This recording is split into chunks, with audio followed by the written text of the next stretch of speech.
Welcome, stranger. There you are. Couldn't find the camera.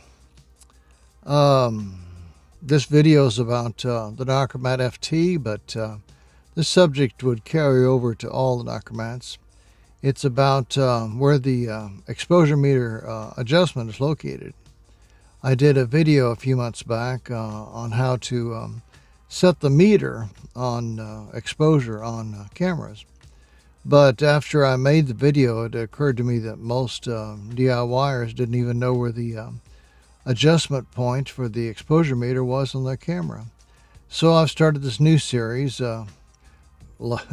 going along camera by camera, to show the people that service their own cameras where the adjustment's at for their particular camera. And that's what this video is about. Let's get started. Okay, we are recording. Switch to this camera. There's the Nikkormat FT, which we're going to be looking at here shortly, and discussing how to change the exposure. But first, before we do that, let's discuss the camera just a little bit. Give it some history here. The Nikkormat was originally made for the consumer market, which seems strange to me. It doesn't in any way appear to be a consumer camera. It's extremely heavy, a lot of metal in this. But go back to about 1960 or so. When we were having family gatherings, people were still using what we call box cameras back then. I remember relatives using what they called a brownie camera back then, which is nothing more than a 120 box with a set aperture of, say, f/16 and a set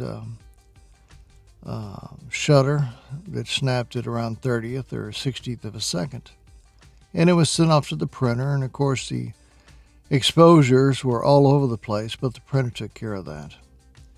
And normally gave them fairly good pictures when you consider how small they were.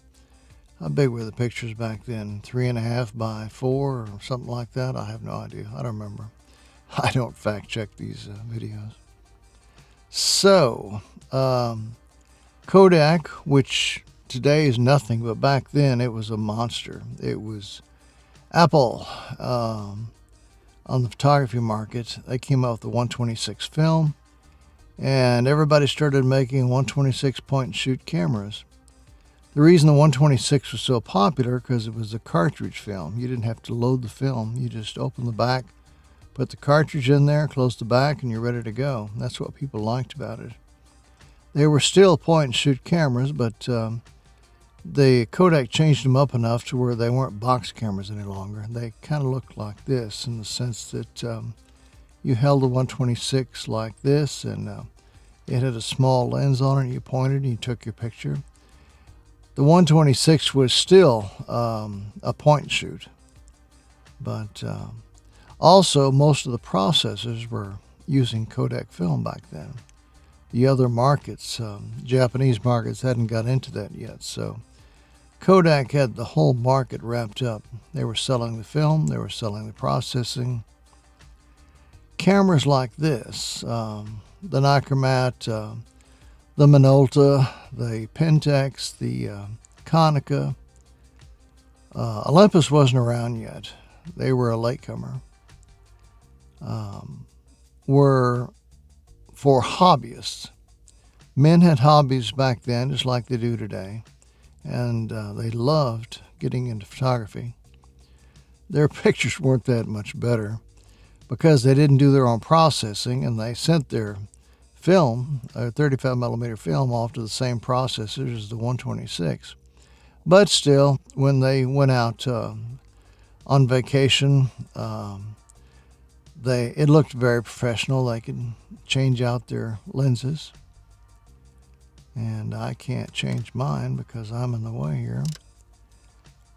Set that down to about, 5, 6, come off.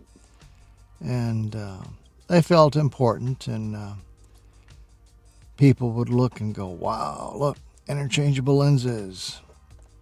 And so it was a hobby back then for men primarily. And so Nikon, Minolta, Pentax, Konica, et cetera, Ryko, they had their share of the market, but it was just the hobbyist men. Very small share of the market compared to Kodak. I don't know what the percentage was. Call it 5%, just off the top of my head.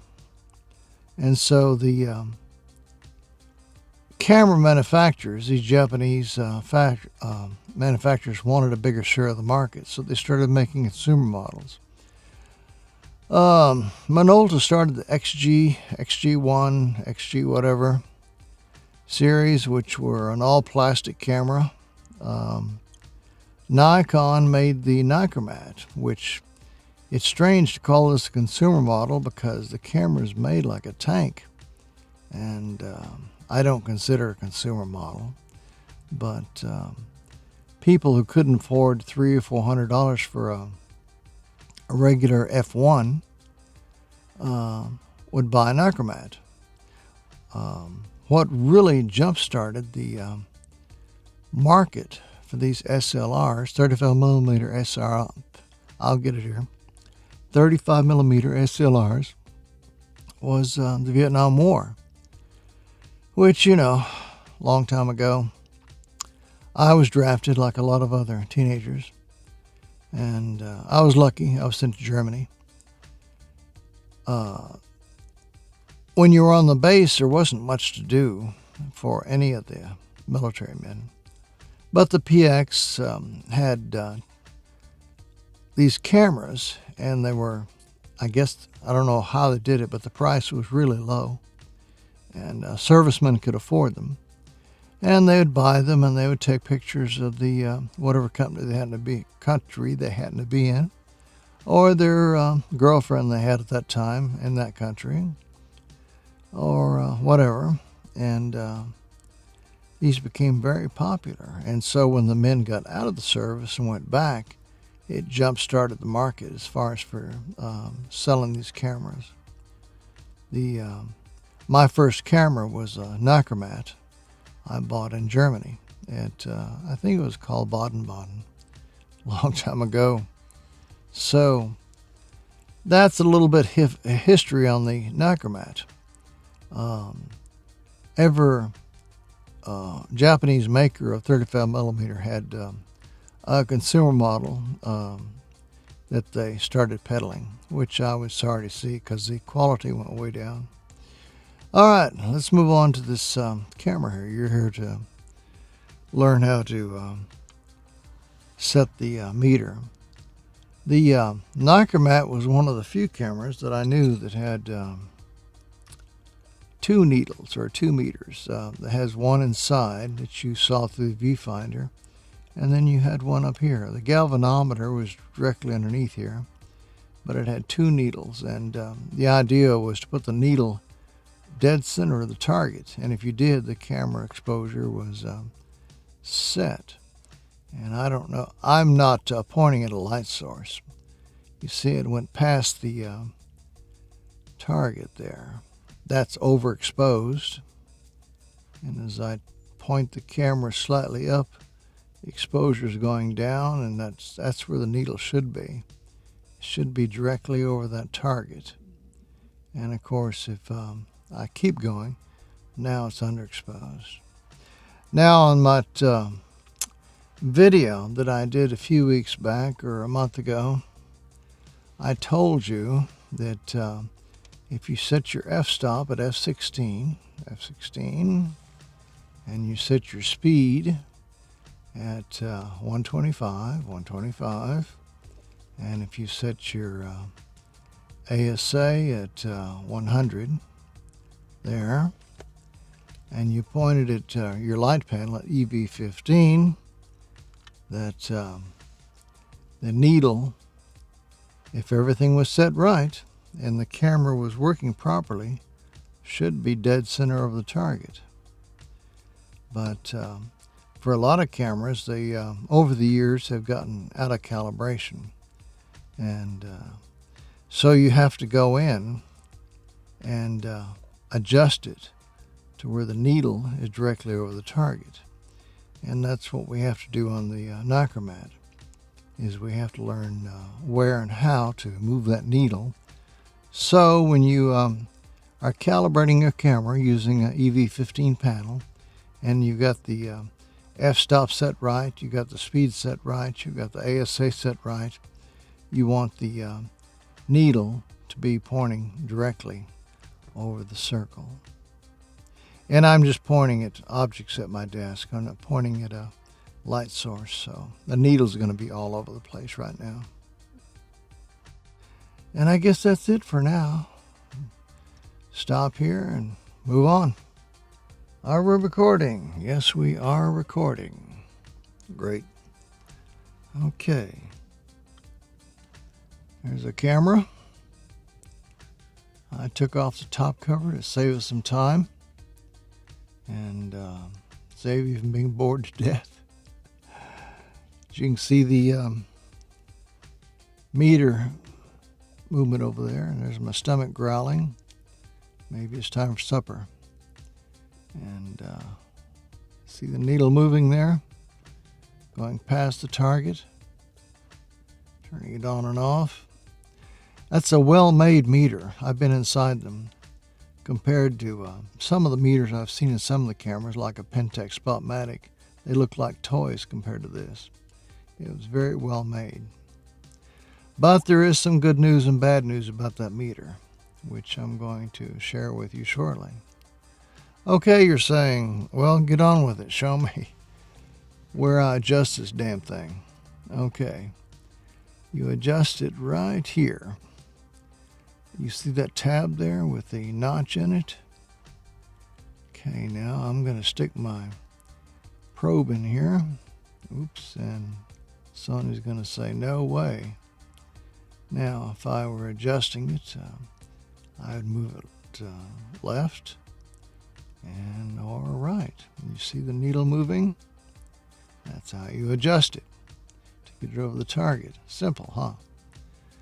Well, that's the good news. There is a bad news situation. You might say, well, how does that do that? Well, there's a circular plate under here, and on that plate is an arm. In that arm, the spring is soldered to it, the spring that tensions that needle like on a watch movement. In other words, you know, the tension, when you're moving that tab, you're increasing or decreasing the tension on the needle, and that's what's causing it to go left and right. And you'd say, okay, well, what's the bad news about it then? The bad news is that that's not really a meter adjustment, like many cameras have. This is a needle adjustment, not a meter adjustment. I'll show you a meter adjustment right now on a Minolta camera. Bring this over here. I brought this Minolta SRT 102, and at the bottom here, this is a pot here. It's a resistor pot, and as you change the resistance on this, you're changing the voltage on these two wires here that go up to your meter. So these cameras came with 1.35 volt batteries in it, and let's say you want to use a 1.55 volt battery. You tell the repairman to adjust it. He comes down here and he adjusts the voltage that goes to that meter. This is a meter adjustment. Pentax has them, Minolta has them, Konica. Let me think a second. I'm sure Konica has one too, but right offhand I can't recall where it's at. Olympus has one, but in their case they move the whole meter. They don't just move the needle. Your better Nikons have pots. So this is a true meter adjustment. That's the main thing you need to learn. For a true meter adjustment, you have to change the voltage. But On the Nikon, I looked in the manual just to be sure, and they give this tab here as a meter adjustment, but it's not really. When you'd say, well, why did they put it in the camera? What's it for? What this is for is that if the camera came into me in the 80s and it needed new photocells here or here, and I installed them, or if it needed, there's a resistor ring underneath this speed control here. It goes around the barrel, and I installed that. Either one, parts are not going to be the same from one batch to the next. And so, let's see if I can just kind of make believe here. This is not pointed at a light source or anything. But let's say the camera, when it was new, factory, was right there. But after I install the parts, let's say that when I look through it to calibrate it, the needle now is not dead center any longer. Well, that's not good. The customer wants it centered, and you want it centered, and that's because there's a variance in the parts. That's what this needle adjustment's for. It's for a very slight change. In other words, I might move it left or right to get it back center again because of the new parts in the camera. But it was never made for extreme changes, like switching from a 1.35 volt battery to a 1.55 volt battery. If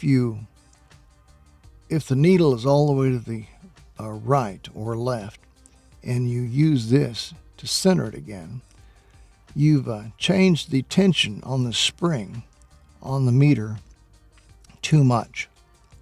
You've affected the overall accuracy of the meter at extreme settings. In other words, when we set the meter, when a camera repairman does, we're setting it for the middle range. But let's say this, the customer, well, the repairman, switches to a 1.55 volt battery, and he uses this to move the needle back to the center. What he's done is he's affected the extreme high settings or the extreme low settings. In other words, if it's in a dark room and you're metering, it will be or could be off. Same way in the high end. If you're on a sunny beach in midsummer, white sand, seawater, again, you've affected those meter settings. It was only made, this adjustment here, was for like if a camera repairman is putting new parts in the camera and the needle just was touching the target on the left or right side, but wasn't quite center. That's what this adjustment is for. It was never made for large adjustments. In other words, for large adjustments, what you want to do is change the voltage going to the meter itself. You don't want to be changing the tension on that spring. I decided to come back and reshoot this and insert it. It's the meter for the Nikkormat, as you can see. I removed it from the canister, get that out of the way, and it's moving slightly. The needle is because of a fan. This is summer here. Got a little wind blowing across the desk, and wanted to show you what I was talking about before. And let's see if I can get a hold of this thing. It's so small I really can't use my fingers the way I'd like to, so I'm using my tweezers instead. Let's see here, looking at my desk, looking at the monitor. Bear with me. This silver circle you see right here, that's your adjustment. On the opposite side is the tab. When you move the tab left and right, you're moving this disc right here. The disc has an arm, and on that arm is some solder. There's your solder. The solder solders this spring right here. See if I can touch it. Yeah, okay. When I touch it, you see the needle move. When you move the tab back and forth, you're moving that spring, and you're removing your needle and changing its position. And that's what I wanted to explain, that this adjustment is not a meter adjustment, it's a needle adjustment. And it's made for when, if your photocells are getting weak over the year and you need to move the needle just a little bit over at the target, or if you put new components in your Nikkormat and you need to center your needle over the target. But it's not really a meter adjustment in the sense that if something's seriously wrong with the camera and you need to move the meter, say a full stop, or if you're changing to a 1.5 volt battery and you need to change it to a full stop, this Nikkormat has no meter adjustment for whatever reason, good or bad. It only has a needle adjustment. And the service manual, they call this a meter adjustment, but it's not really. And if you move it just a little bit and you're changing the tension on the spring, you are not going to affect the high end or low end meter readings because you're setting it, when you set the camera, you're setting it for mid-range. But if you do move this plate quite a bit, say a full stop adjustment, you're going to either affect your high end or your low end readings. Not bad, it'll still take pictures. And if you're shooting prints, the printer can probably compensate. But bad if you're shooting slides or black and white. So the story that I've said, or will say somewhere in the video, is that you want to stay with a 1.35 volt source. I say source because however you get that voltage to the meter is what's important, not how you do it. Since it, some people use diodes, some people use batteries, adapters. Some people go ahead and just use the 1.35 volt zinc battery. Any of them will work. But most cameras can take the 1.5 volt battery. But on the Nikkormat, you'd be better off staying with a 1.35 volt source. Okay. The bottom line is the Nikkormat does not really have a meter adjustment in the sense that the other cameras do. And they did this, I'm sure, to save money. The camera's well made. I can't complain too much that they decided not to put a meter adjustment and save a few dollars or 50 cents or whatever they saved. And they probably figured, well, it's never going to need it. The camera's made so well. Why would they? They didn't know these cameras are still going to be within use. How long has it been since they were put out? How many years is that? The photocells on all these Nikkormats is getting weaker over the years. And so the needle is slowly moving off target. And you have to use this adjustment here to get it back on target. As long as it's not very far, it's not going to affect the overall metering at the low end or high end. But it can, in an extreme condition, to where like these photocells are 50% gone. What else here? What else? The other thing I wanted to show you before we stop this video is that this tab here, it's a very large tab, and it has a notch in the center. Very easy to adjust. Well, there are two other meters that they made for the Nikkormat are not that way. And when you see one inside yours, it may throw you off a little bit. Let's see. Move that in. Sorry. I should be better organized, but I don't plan these things out or script them. You see the tab there. The tab on this one is just barely sticking up. It's got a notch on the left or right side, but nothing like the big one with the notch in the center. And you have to get some tool that has kind of an edge on it, and you have to grab that edge and push it left or right. Like I said, this camera does not really have a meter adjustment. This adjustment here is a needle adjustment, and it's just to nudge it a little bit left or right in case it's off. It was never made for a full adjustment. In other words, a correction, it was never made to correct for like a full stop on the camera, or a full, like 125 to 250, something like that. That's not what this is for. It was just made to cosmetic, like, to keep the needle in the center of the target. Okay, there's that one. And let's move on to this one here. This one's got a little bit of focus problems. That's Sony.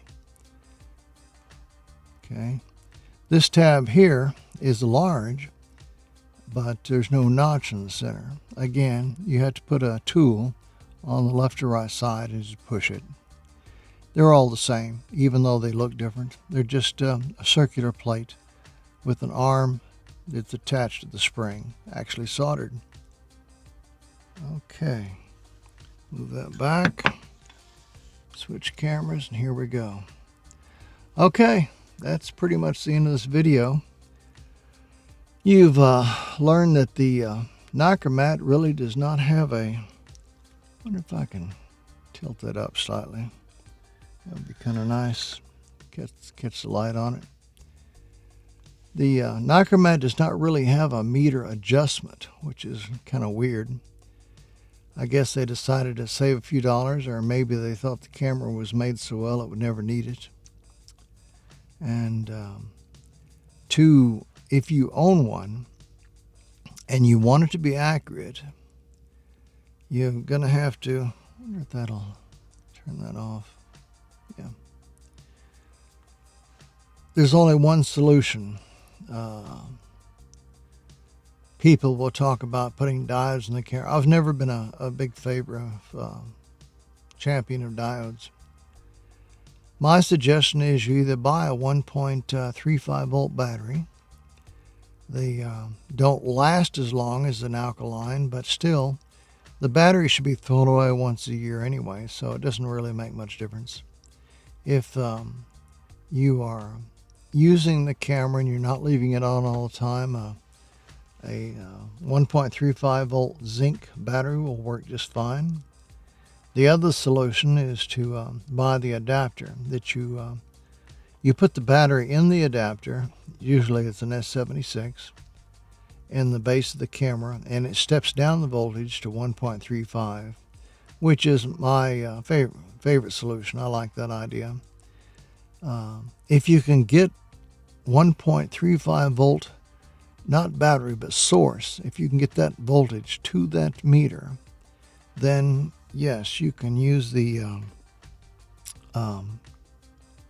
tab here and center it, because it won't need much adjustment. It'll be very close, and your camera will be just fine. Your Nikkormat will take pictures just as good as any camera, and it will be accurate on the high end and low end because it's a good meter.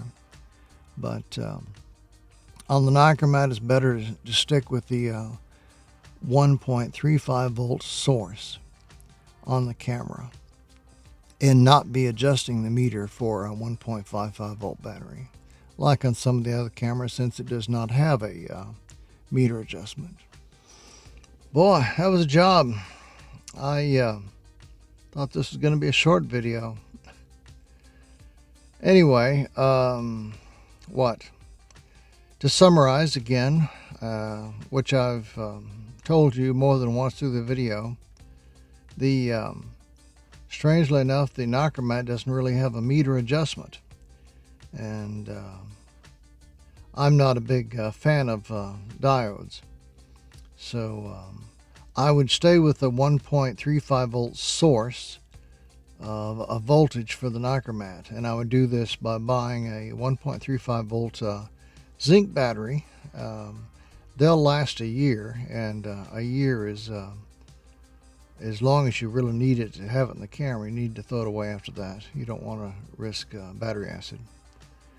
And if not that, maybe go to Amazon, buy an adapter, and use a 1.5 volt battery. But either one of those choices will give you good meter readings at low light settings, mid range, and high range. There's nothing wrong with the Nikkormat. It's an excellent camera. As far as the fact that it doesn't have a meter adjustment, doesn't change it. That fact. Yeah, use your needle adjustment to put it at center of the target when you whatever source you choose. And I guess that's about it. Thanks for dropping by. Hope you enjoyed the video. Later.